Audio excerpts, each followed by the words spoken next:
It's time to invite our special guest to the stage, and he just happens to be Cody's boyfriend, Joe Lepore. So, Joe, come to the stage right now. Here he is. Hi, how you doing, Joe? Hi, thank you guys so much for having me. Oh my God, we're so excited. Yes, we have a lot to cover in a very short period of time, but you're sticking around for the whole show, so I'm excited. All right, Joe Lepore, welcome to TAGSPodcast. Cody's boyfriend. Hi, baby. We will Hi, get honey. all to the nuts and bolts of your guys' relationship and play a game a little bit later. But we're so excited. You have a brand new book that's out right now, and it's called Son of a Cop.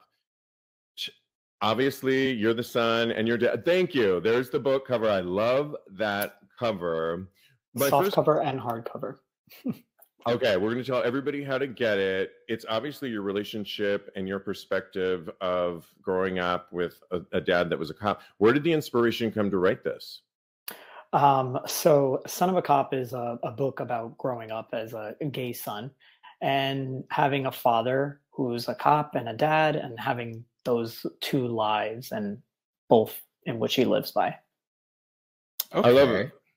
Well, can I do a follow-up question? Go ahead. Yeah. Go right ahead. I can't wait to get my hands on the copy and go through it because it looks like such a coffee table book. And I was reading some stuff online, and you said you're more of a visual storyteller than, I mean, there's a story in there, but a lot of it's very visual, almost like a zine for people that know what zines are. Talk about, and I know you're an artist, how did that come about and to tell a story in this way? Yeah, so a zine is like a fanzine, and it's a very visual book. I'm not so much of a writer as I try to be, but I am a visual artist, and I kind of treated each page as like a painting. I kind of went in and used like all the spreads, and I would integrate all the words. A lot of it is like collage, and I used gay culture and police history, current events, and a lot of old photography from when I was a kid and some even as an adult. Oh, Nice. that's wonderful. So, I'm going to take this from the perspective of the listener because I kind of know all the answers to these questions already. The only questions I want to ask him is who is making dinner tonight, and can I get some ass a little later? No. Hopefully, yes and yes. I know.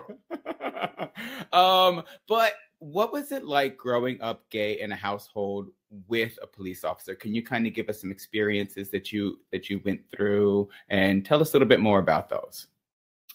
So I first just want to say that I love my parents and I love my family and I love my friends. So that's kind of the root of how the book came about.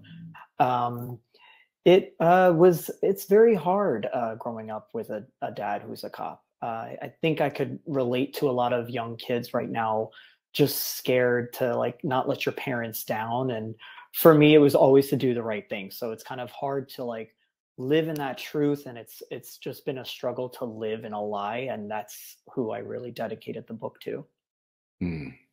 Wow.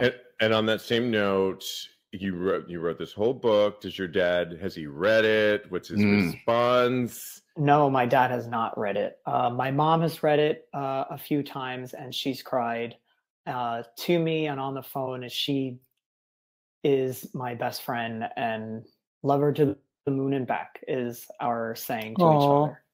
I thought you said that to me. Wait. No. What? But I do love you to the moon and back. I mean, I just want to follow up on that. So what was there something deep down that you said, I have to get this out of my chest. I have to put this on some sort of paper. And then what was the pivot point where I also want other people to hopefully relate to this? Yeah. So thanks, Steve. That's a great question. I wrote this book during COVID, actually. And I really wanted to get it out to the world because I think that with all the police riots happening and everybody just looking down at cops, and even myself, I tend to kind of see where, you know, they could be at fault. And I have a dad who's a cop, so I kind of feel that it was necessary to kind of get my word out as well, because it's important too. I love that. Yeah. Very cool. I met his dad. His dad is great, but it's a systemic problem. So I just want to kind of add that in there. So that's just from my perspective. So yeah. Yeah, my parents both grew up in Brooklyn. They're both New York Italian Catholic people, but they do live in Florida now, which is not the state that we should ever talk about on this. No, we do. We talk about it all the time, actually. I know, yeah, actually. Oh God, but yeah, not in the most flattering light, but yeah, no, we do. We love Florida, Miami. So what I am curious, because we do have a Gays with Change Instagram that is so amazing and so beautiful. And what are some of your inspirations and your artistic influences for expressing your art into this world?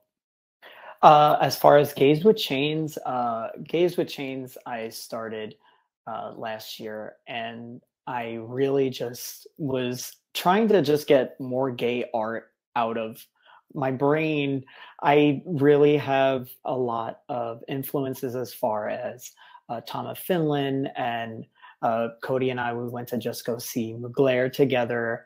And love. Oscar Yeho is a New York artist.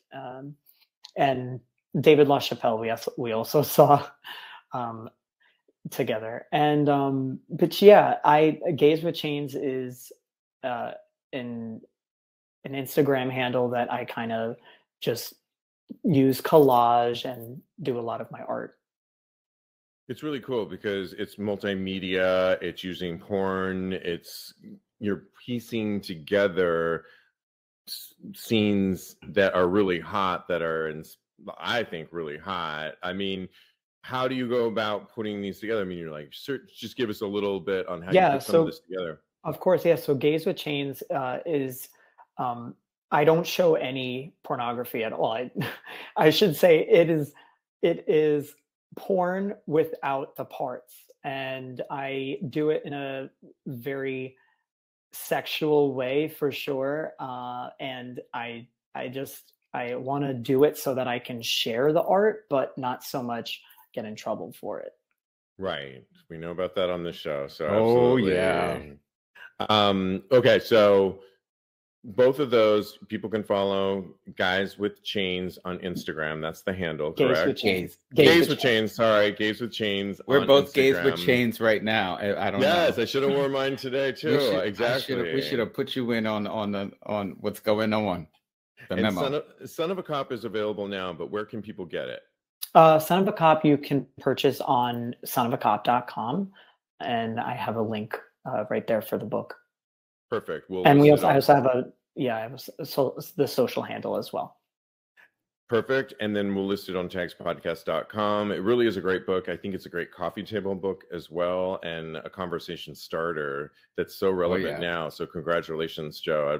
I'm going to get my copy for sure.